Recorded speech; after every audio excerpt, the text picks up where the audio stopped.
Voilà, ainsi se finit ce film absolument magnifique, Papicha, de Mounia Menour. Nous avons le grand plaisir, comme promis, d'accueillir dans le sofa du FFFH son actrice principale, Lina Coudry, je vous en prie. Alors, je vais commencer par une question assez simple. Comment ça se fait? Qu'est-ce qui fait que vous avez été amenée à jouer ce rôle de Nejma? J'ai passé un casting et j'ai été prise. Mais oui, c'est vraiment aussi simple que ça. D'accord. Et ce casting, vous l'avez passé à Alger Paris. ou à Paris? À Paris. D'accord. C'était une grande directrice de casting que j'admire beaucoup, qui s'appelle Gigi Akoka, qui faisait le casting de Papicha. Et on s'était déjà vu pour d'autres choses. Et là, quand on s'est vu pour Papicha, on a passé les essais. Elle m'a dit, il faut que tu rencontres Mounia. Je dis OK. Et j'ai rencontré Mounia la semaine d'après. Et puis, en fait, on s'est même pas dit que c'était OK ou pas. C'était OK déjà. Et c'était assez fou. Au bout d'un mois, j'ai dit à Mounia, mais attends, je suis prise ou pas? Je comprends pas. On travaille, mais qu'est-ce qu'on fait? Elle me dit, bah oui, oui. Mais ça s'est fait comme ça. Bravo. C'est un peu difficile d'exprimer ce qu'on peut penser d'un film qui est aussi, en ce qui me concerne, émouvant.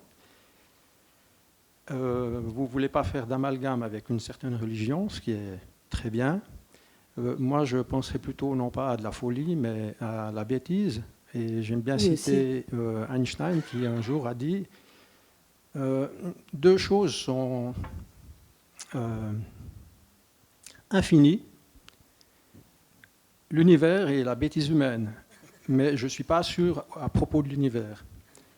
Et en regardant ce film, ou d'autres films qui traitent d'autres sujets, mais qui sont autant émouvants, en fait, finalement, c'est toujours non pas une question de religion ou d'un truc, mais uniquement lié à la bêtise de l'homme.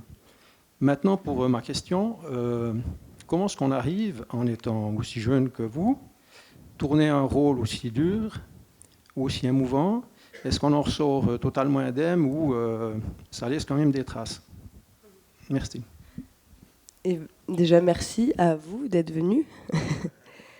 Et oui, pendant à peu près un mois après le tournage, déjà pendant le tournage, c'était fou parce que vous avez pu le voir, mais je suis de tous les plans du film. Et donc, j'avais jamais fait ça avant. Et je rêvais qu'il y avait la caméra avec moi tout le temps. Et en fait, j'ai vécu un truc très particulier avec la caméra. J'avais jamais eu une caméra tout le temps aussi près de moi. Déjà, il y a cette expérience physique-là qui reste. Parce qu'on était très proches, le chef opérateur et moi, parce qu'il filme de très près, tout le temps à l'épaule. Et donc, on se sentait, quoi. On sentait nos odeurs. Des fois, on sentait pas très bon et tout. Et donc, il y a eu toute cette expérience physique qui était déjà, avant tout, qui prenait le dessus sur tout. Et après, oui, il y a eu Nejma. Mais en fait, c'est fou, mais moi, j'étais hyper fière. Mais comme si j'avais eu la Légion d'honneur et que j'avais l'impression d'avoir représenté un truc. Comme si j'avais fait mon devoir de mémoire, quoi. Comme si je rendais hommage et honneur. Et ça, c'est resté pendant un bon mois. J'ai quand même l'impression d'avoir fait comme quand on a son bac, d'avoir fait un truc. Et après, oui, il y a eu plein d'émotions qui sont restées. Alors, je pleurais tout le temps. Voilà, pendant quelques temps, je pleurais hyper facilement. J'étais très vite touchée partout. J'étais hyper sensible. Et après, ça passe, heureusement. Ça fait 2 fois que vous tournez avec des réalisatrices algériennes. Est-ce qu'il y a vraiment une prise de conscience du cinéma au féminin en Algérie? Oui, mais oui. Et en plus, il y a une prise de conscience du cinéma algérien, parce qu'il n'y en a pas beaucoup. Il n'y a pas d'école de cinéma, il n'y a pas d'école d'acteurs en Algérie. Et même à la fac, on ne peut pas faire cinéma comme on le ferait nous, naturellement. En fait, non. Et donc, il est en train de... Là, il y a une nouvelle vague parce qu'il y a eu toute une partie avec des réalisateurs. C'est quand même un pays qui a eu une palme d'or à un moment. Absolument, le lac d'Aramina. Lac d'Aramina, et donc il y a eu un essor comme ça, et puis ça s'est arrêté parce qu'il y a eu cette guerre civile. Et donc là, c'est en train de renaître parce que toute cette génération a beaucoup de choses à dire et le disent très joliment. Il y a eu 2 films. Moi, l'année où je faisais Les Bienheureux, c'est un premier film algérien que j'ai fait. Il y avait En attendant les hirondelles de Karim Moussaoui qui sortait en même temps. Là, il y a un autre film qui était à Cannes à la Semaine de la Critique, et pardon, j'ai oublié le nom, mais qui est aussi un film algérien avec Lies Salem.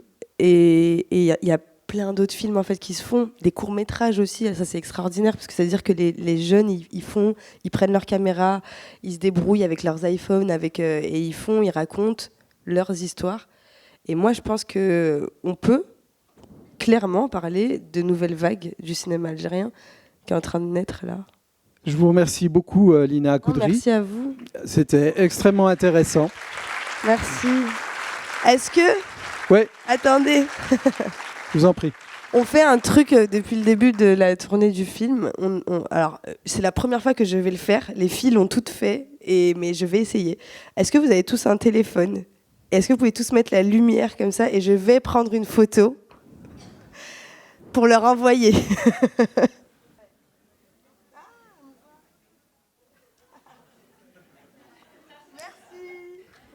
Merci beaucoup.